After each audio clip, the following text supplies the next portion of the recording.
अस्सलाम वालेकुम, my name is Aliza Kabir and welcome back to my YouTube channel.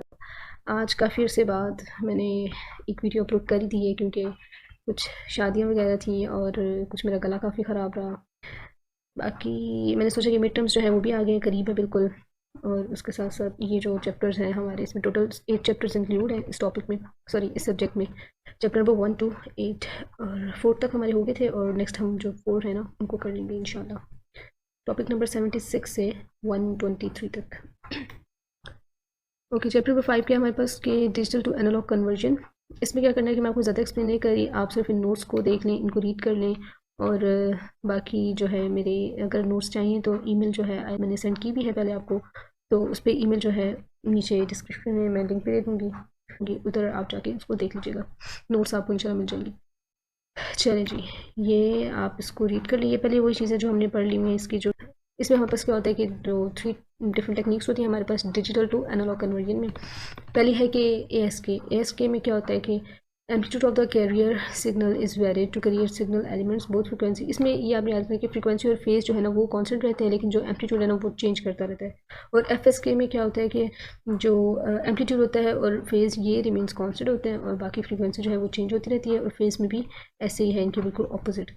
Next topic 7 है। इसमें क्या है कि हमारे पास एस्पेक्ट्स हैं of digital to analog conversion के, इनको भी देख लें आप लोग। बिट रेट क्या होता है कि इसको डाटा रेट के लिए रिप्रेजेंट करते हैं, और बॉड रेट को हम लोग सिग्नल्स के लिए रिप्रेजेंट करते हैं।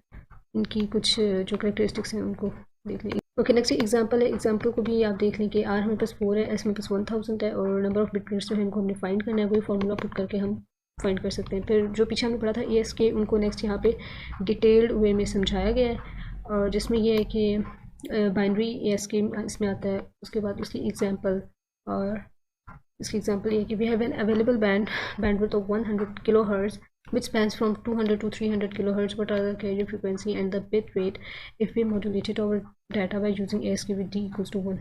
इसमें r हमारे पास क्या है, 1 है। फ्रीक्वेंसी जो है वो क्या हमारे पास है, कैरियर फ्रीक्वेंसी, वो भी गिवन है। उसके बाद हमें फार्मूला पता है कि हमने फार्मूला यहाँ पे पढ़ा, ये इसमें आता है बाइनरी ASK में। The peak amplitude of one signal level is zero. ये मैं आपको समझाती वहाँ से डायग्राम से, लेकिन टाइम काफ़ी शॉर्ट है, इसी वजह से मैं ये नहीं बता पा रही। आपने क्या करना है कि अपनी जो है स्लाइड्स जो हैं उनको अपने सामने रखना है, साथ साथ आपने ये चेक करना है, ठीक है। इसकी डायग्राम जो है ना उसको देख लीजिएगा ज़रूर, मस्ट। नेक्स्ट हमारे पास बाइनरी एफ एस के, पहले हमने ए एस के पढ़ा था, अब एफ एस के पढ़ने हैं। इसमें क्या है कि इसकी ये डायग्राम है, ठीक है। इसमें एक F1 है हमारे पास, और एक F2 है, और उसको हमने गिवन दिया हुआ है 2 डाटा F के साथ, और B हमारे पास वही फार्मूला लगाएंगे और उसमें पुट करेंगे इस तरह करके। F4 F2 ये क्या है, ये अपार्ट है from the mid point between the 2 bands. ये इन दोनों के मिड पॉइंट्स के इनके अपार्ट हैं ये तीनों। The difference between the 2 frequencies is 2 delta F, और फिर इस तरह करके हमारे पास इसका भी फार्मूला आ गया। एग्जाम्पल है, इसको आप देख लीजिएगा। नेक्स्ट हमारे पास n इक्वल्स टू ये हुई एग्जाम्पल। नेक्स्ट है बाइनरी PSK।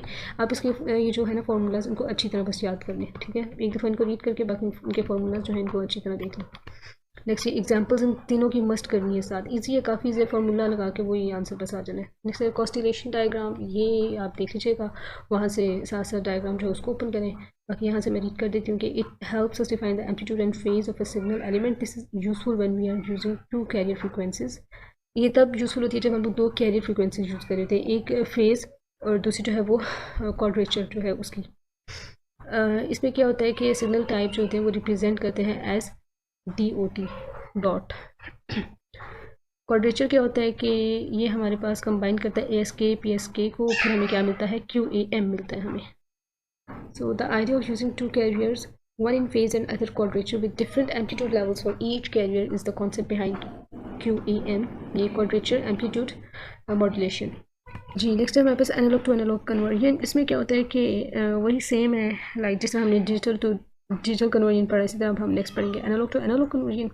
इसके हमारे पास 3 टाइप्स हैं, amplitude, frequency and phase modulation.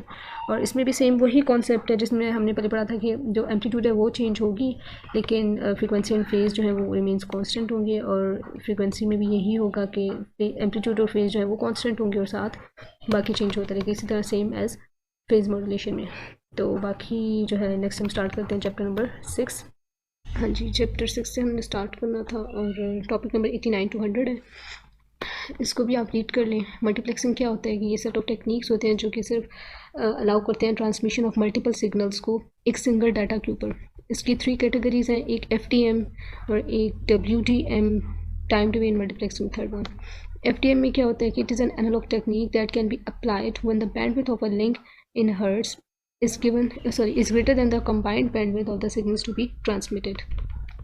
Analogue carrier system, इसमें क्या होता है कि इसमें टेलीफोन कंपनीज जो है वो ट्रेडिशनली कम्प्लेक्स्ड मल्टीप्लेक्स सिग्नल्स होते हैं फ्रॉम लोअर बैंडविड्थ। इसको बस एक बार रीड कर लें आप लोग। WDM के जो क्या करेक्टरिस्टिक्स हैं इसकी ये हैं कि ये it was created to utilize the high data rate and the high bandwidth of an optical fibre cable, जिसको सिर्फ ऑप्टिकल फाइबर केबल पे यूज़ कर सकते हैं। Using a fibre optic cable for one single line waste the available bandwidth. Multiplexing ये allow करता है to combine several line into one, ये हमने ऊपर भी पढ़ी थी लाइन। TDM क्या है कि टाइम डिवीजन मल्टीप्लेक्सिंग क्या है कि डिजिटल प्रोसेस है जो कि अलाउ करते हैं सेवरल कनेक्शंस को जो हाई बैंडविड्थ है ना उनके लिंक को शेयर करने के लिए। और इसके हमारे पास 2 बेसिक टाइप्स हैं, एक सिंक्रोनस और सेकंड है स्टैटिस्टिकल। सिंक्रोनस में क्या होता है कि data rate of the link is n times faster and the unit duration in n times shorter. इसका टाइम जो है वो शॉर्टर होता है लेकिन डाटा रेट जो होता है वो फास्टर होता है n टाइम्स, और उसका ड्यूरेशन जो है वो शॉर्टर होता है।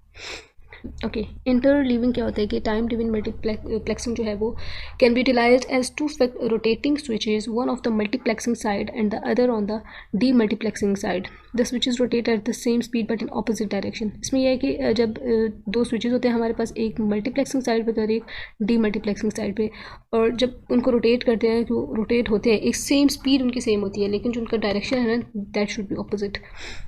टेक्निक्स क्या है, वरना मैं आपको बताती जो साथ साथ उसकी डायग्राम पे भी बड़ा अच्छा समझाया गया है लेकिन टाइम शॉर्ट है इसकी वजह से मैं बस इसको रीड ही कर रही हूँ एक दफ़ा, और आप भी इनको एक दफ़ा रीड कर लें। आपको ये पता होना चाहिए कि सिर्फ ये इसमें होता क्या है, थोड़ा सा एक पॉइंट जो है उसमें क्या होता है।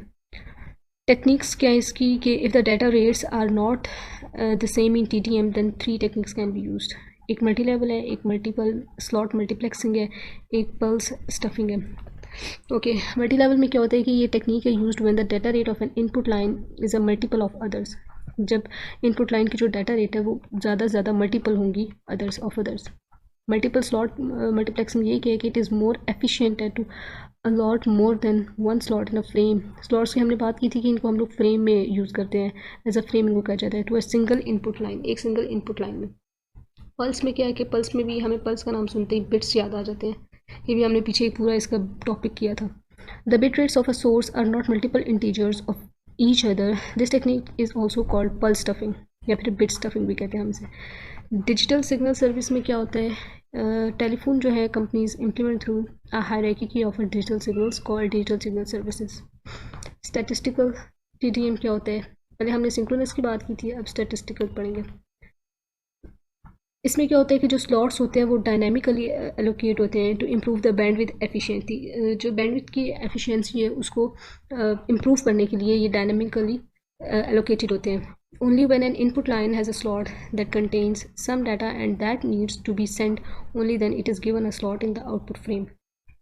The number of slots in each frame is less than the number of input lines.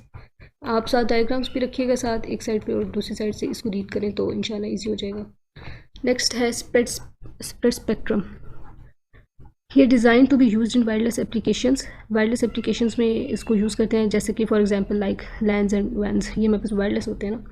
In wireless applications all stations use air as the medium for communication. Obviously कोई तार होती नहीं है इसके अंदर, तो एयर जो है उसको यूज़ होती है अंदर। Spread spectrum achieves it's goals. इनको रीड कर लें बस एक दफ़ा। स्प्रेड स्पेक्ट्रम टेक्निक्स इसकी क्या है, ये भी हमारे पास इसकी 3 टेक्निक्स हैं या 2 हैं, या 2 टेक्निक्स हैं। इसमें हमारे पास एक जो है वो FHSS है। फ्रीक्वेंसी हॉपिंग स्प्रेड स्पेक्ट्रम को हम लोग डिफरेंट कैरियर फ्रीक्वेंसीज के लिए यूज़ करते हैं, उनको मॉड्यूलेट करने के लिए जो उनके सोर्स सिग्नल होते हैं उनसे।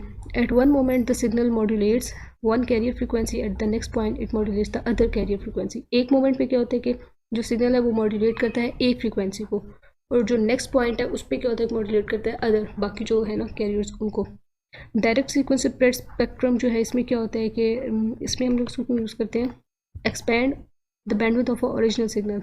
जो हमारे पास ओरिजिनल सिग्नल होता है उसके अंदर बैंडविड्थ को एक्सपैंड करते हैं और इसका जो प्रोसेस है वो डिफरेंट होता है। We replace each data bit with n bits using separating code. Separating code जो है उसको यूज़ करके हम लोग इसके जो डाटा बिट हैं उनको हम लोग n के साथ रिप्लेस कर देते हैं।